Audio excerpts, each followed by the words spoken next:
McLuhan had taught us that the medium is the message. The alphabet is a medium. And what is its message? Well, its message is analysis, codification, decodification, and classification. The written characters give a new distance from the surrounding world of nature that is different from that deep sensory participation that oral peoples engage in. Black Robe, what you do?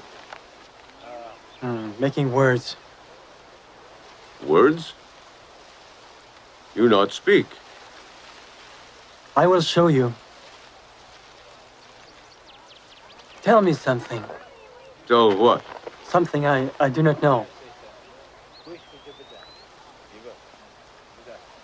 My woman's mother died in snow last winter. Wow, your mama Chidu.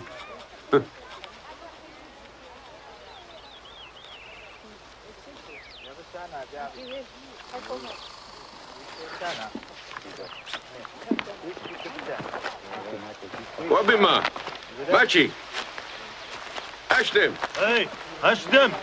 Kiwabima, Black Robe.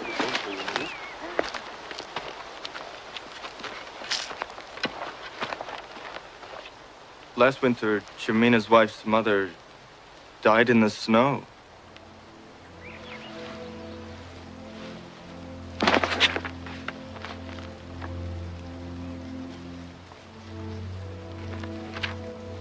Matausio.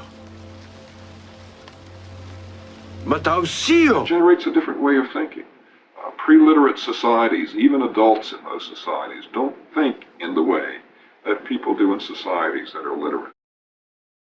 Learning how to read and write an alphabet changes, reconfigures, literally, the brain of anybody that learns this skill.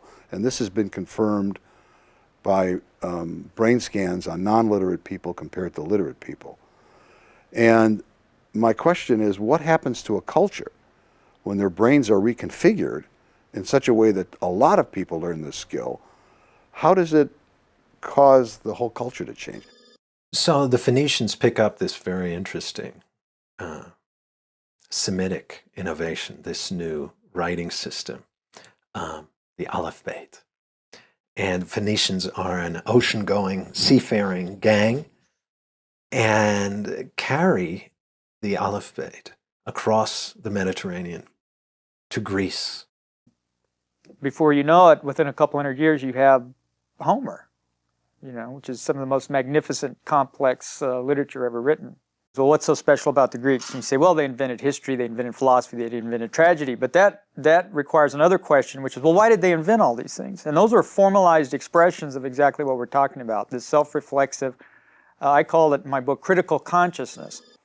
There was a new kind of reflection, literally reflection, because as I've said, the letters are now functioning as mirrors, in a sense. They are enabling those who write to look back at what they have written and what they had written a week earlier.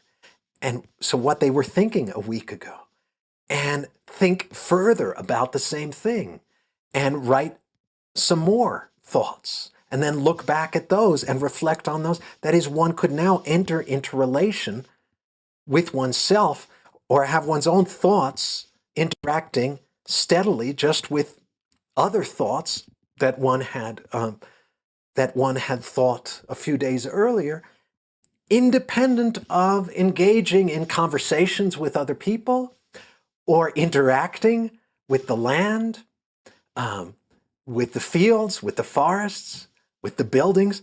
You could now just interact and reflect upon your own written signs.